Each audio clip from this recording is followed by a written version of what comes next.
Bonjour à tous, j'espère que vous allez bien. On se retrouve pour un update lecture. Ce sont mes premières lectures de 2018. On commence avec de la fantasy pure et dure, un bouquin qui était dans ma pile à lire depuis trop longtemps et que je suis contente d'avoir enfin lu. Il s'agit de La Reine du Tirling de Erika Johansen, qui est le premier tome de sa trilogie. On va y suivre Kelsey qui a 19 ans, qui a été toujours cachée dans une forêt avec un couple de personnes censées l'éduquer et veiller à ce qu'elle devienne une bonne reine. Quand elle arrive à sa majorité, des chevaliers viennent la chercher pour qu'elle récupère son trône qui est resté vacant et qui était pris par son oncle, le régent, qui n'est pas très content de la voir revenir.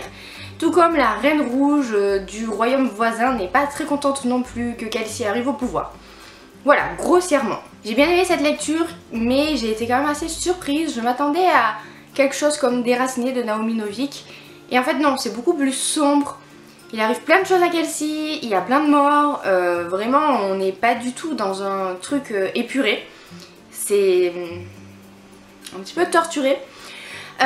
Et c'était assez intéressant, hein. J'ai bien aimé l'univers qui a été développé, cette histoire de reine rouge comme ça qui dicte sa loi aux autres royaumes et qui leur fait faire des choses juste horribles. C'était intéressant. Après, mon gros problème a été que je n'ai pas réussi à m'attacher à l'héroïne.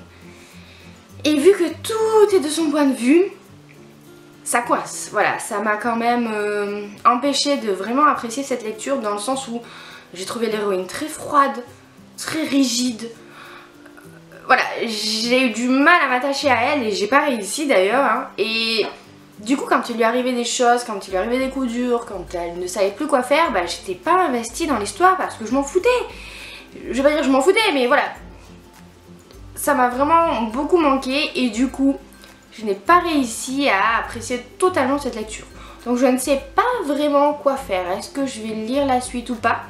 Je ne sais pas. Je vais peut-être attendre que les autres tomes sortent en poche. Je sais pas trop. Dites-moi si vous l'avez lu, si les deux autres tomes sont dans la même veine, si c'est mieux, si c'est moins bien. Ça pourrait peut-être m'aider à me décider. On passe ensuite à un coup de cœur. Et là, je suis très contente que dès janvier, j'ai eu un coup de cœur. On va dire que l'année 2018 commence bien. Je ne l'ai pas sur moi parce que c'était un bouquin que j'avais emprunté à la médiathèque. Il s'agit de Inséparable de Sarah Crossan, qui a été une très belle découverte et une très belle surprise. Je pense que vous connaissez déjà l'histoire de ces deux sœurs siamoises, Grace et Tippi, qui en fait sont reliées, hein, qui ont le même bas de corps, mais qui ensuite se séparent au niveau du buste. Elles ont deux bustes différents, avec chacune deux bras, deux têtes, deux personnalités très différentes, et l'histoire va commencer à partir du moment où elles vont être obligées d'aller au lycée parce que leurs parents ne peuvent plus leur payer les cours à domicile. Et voilà, c'était juste magnifique. J'ai beaucoup aimé le fait que ce soit écrit en vers libre, je ne pensais pas, c'était ce qui me freinait un petit peu au début, mais en fait c'est juste génial. On voit la vie de Grace et Tippi à travers des chapitres très courts qui sont des petites scénettes de leur vie quotidienne, racontées seulement du point de vue d'une seule des deux, ce qui permet en fait de voir que oui, ce sont peut-être des siamoises, mais que ce sont deux personnes différentes. Elles n'éprouvent pas la même chose, elles ne veulent pas la même chose. Très belle histoire sur la famille, puisqu'on voit beaucoup aussi leur famille tout autour et comment est-ce que leur petite soeur, leur mère, leur père arrivent ou pas à gérer tout ça. Et cette fin qui m'a fait pleurer toutes les larmes de mon corps. Voilà, ça faisait longtemps que j'avais pas pleuré autant pour un bouquin. Vraiment, je vous conseille Inséparable. Si vous n'osez pas franchir le pas, n'hésitez plus. C'était une super belle lecture. Et vous savez que moi je suis plutôt radine, hein, quand il s'agit des coups de cœur. On continue avec un service presse. Il s'agit de Something About You de Millie Black, qui est une romance contemporaine. Ça va parler de Jo, qui est une Française qui a un ex-petit ami qui lui veut du mal, hein, et du coup elle va fuir le pays, elle va se retrouver aux États-Unis et elle va devenir la chauffeuse attitrée d'une femme d'affaires très importante. Et elle va se friter pas mal avec son bras droit, Andrew, qui la démange un petit peu. J'ai été assez surprise de cette romance. Je ne connaissais pas l'auteur, donc du coup ça a été une découverte, parce qu'on s'attarde beaucoup sur le personnage de Jo.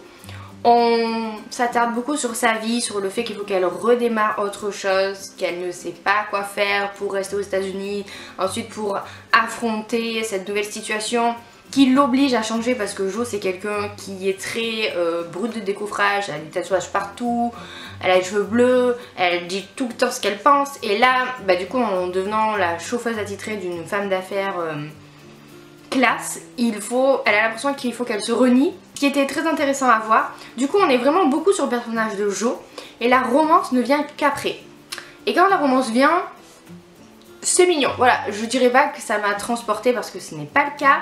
J'ai trouvé qu'on en savait pas assez sur le personnage d'Andrew, puisque tout est du point de vue de Jo. Et voilà, c'était pas ce que j'ai retenu le plus, on va dire, dans cette histoire. L'intrigue principale, il y a une petite histoire, un petit peu de... Je sais pas trop comment on pourrait la qualifier, c'est un d'espionnage industriel qui change en fait de ce qu'on a l'habitude de lire, bien qu'elle ne soit pas résolue. Du coup j'espère quand même qu'il y aura un deuxième tome, et je vois bien ce deuxième tome avec le fils de la patronne là. Du coup c'était une bonne lecture, c'était pas révolutionnaire, c'était pas extraordinaire, mais ça a fait son job. Et enfin on termine avec un autre service presse, mais cette fois-ci en young adult, puisque j'ai lu Et plus si affinité de Sarah Barnard. Ça fait bizarre de dire Barnard et pas Bernard. Je vous l'ai présenté là aussi dans le book haul précédent. C'est l'histoire de Steffi qui souffre de mutisme sélectif et de Rhys qui est un garçon qui est sourd. Il va arriver au lycée et Steffi est la seule personne à parler la langue des signes et du coup ils vont se rapprocher grâce à ça.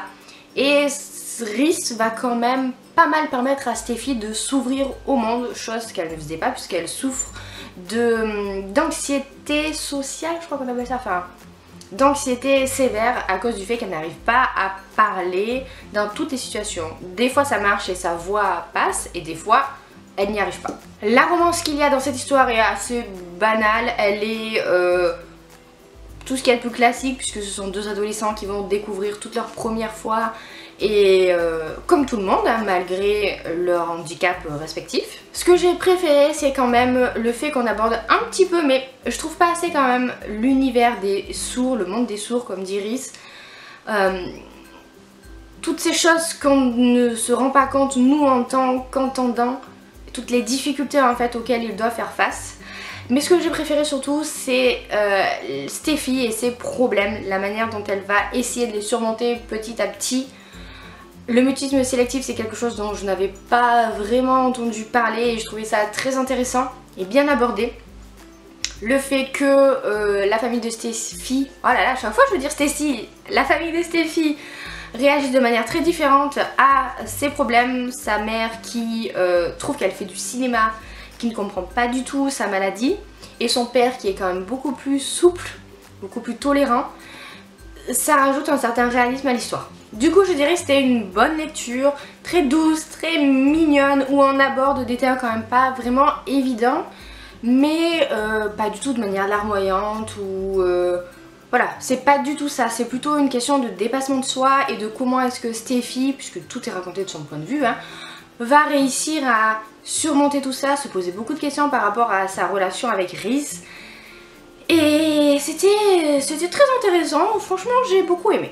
Et voilà, on a terminé avec cette update lecture, j'espère qu'il vous a plu.